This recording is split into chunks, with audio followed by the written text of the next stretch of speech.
बेहतर भी है कि जो ऑयल प्राइसेस इंक्रीज हो रही हैं, अगर एक दो शिफ्ट भी और जाएंगे ना तो ऑयल प्राइसेस और इंक्रीज हो जाएंगे। तो देखा जाए, हालांकि इंडिया है तो हमारा एक एनिमी, लेकिन फिर भी उन्होंने इस टाइम थोड़ा बेहतर किया है। थोड़ी ईरान जो यूज़ कर रहा है ना मिलिट्री टैक्टिक्स, वो यूज़ कर रहा है ड्रोन। और ड्रोन को आप किसी भी एयर डिफेंस सिस्टम के साथ, जो नॉर्मली एयर डिफेंस सिस्टम होते हैं एंटी वारशिप्स के ऊपर, वो उनको काउंटर करने की इतनी ज़्यादा उनके अंदर कैपेबिलिटी नहीं होती। वो अगर वो सिक्योरिटी कर रहा है तो वो प्रिवेंट कर रहा है कि आपस में इंटरवीन कंट्रीज एक दूसरे में वॉर ना करें। एट द सेम टाइम इस वक्त ईरान अमेरिका से इसराइल से जंग जीत चुका है कि इंडिया एक बड़ी ग्लोबल पावर है, और क्योंकि वो खुद को ना, यानी आप खुद देखिए तो वो यूएन सिक्योरिटी काउंसिल का खुद को एक परमानेंट मेंबर के तौर पे खुद को पेश भी करता रहा है कि बेसिकली इंडिया चाह रहा है कि उसकी जो स्टेबिलिटी रहे और वहाँ प्राइसेस इंक्रीज ना हो। तो ये देखा जाए तो एक तरह का उनका पॉजिटिव जो है ना, वो पॉजिटिव स्टेप ही है टुवर्ड्स इन्फ्लेशन। अमेरिका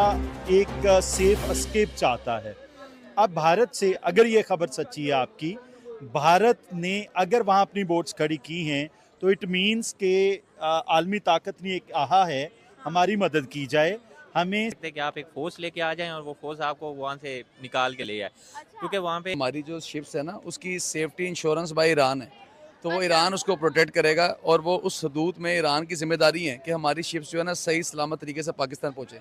कोई शिप गई थी थाईलैंड से आई हुई थी, वो ईरान ने छोड़ दी, और उस तनाजुर में ईरान के कुछ इंटरेस्ट उसमें हैं, कुछ भारत के हैं। भारत ने एक डील करके कि हमारे ये दो शिप्स छोड़ दिए जाएं, तो कि आप 100% न्यूट्रल नहीं होती। हमेशा वो अपने इंटरेस्ट को प्रोटेक्ट करने की कोशिश करते हैं। इंडिया, क्योंकि देखें ना, इंडिया और पाकिस्तान की एक स्ट्रेटजिक राइवलरी है, और साथ में आपका इंडिया का सबसे बड़ा जो थ्रेट है उसके लिए वो चाइना भी बैठा हुआ है। इंडिया ने जो वारशिप खड़ी की है ना, तो ये बेसिकली ऑयल की सिक्योरिटी के लिए की है, लेकिन मैं कहूँगा वो वारशिप ना इंडिया की तरफ से बहुत बड़ा स्टेप लिया गया है। जो स्ट्रेट ऑफ हॉर्मोज से शिप्स गुजरती थी, उनके ऊपर हमले होते थे, डिफरेंट किस्म की जो है चीजें होती थी, उन सब से बचने के लिए इंडिया ने अब एक ही प्लान बनाया है, और वो प्लान है गल्फ ऑफ ओमान के साथ इंडिया ने अपनी 3 वॉर शिप्स खड़ी कर दिया, ताकि वहां से जो भी इंडियन फ्लैग के साथ शिप आए वो जो है इंडिया उसकी हिफाजत कर सके, उसे बाहिफाजत जो है अपनी मंजिल पर पहुंचा सके।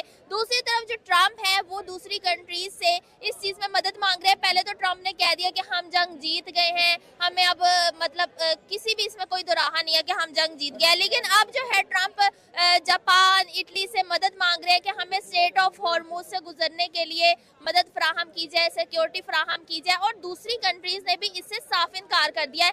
इंडिया की स्ट्रेटेजी तो सबको ही पता है कि इंडिया को तो इस चीज की अब जरूरत ही नहीं है कि अपनी सिक्योरिटी पे कोई बातचीत कर सके। इंडिया ने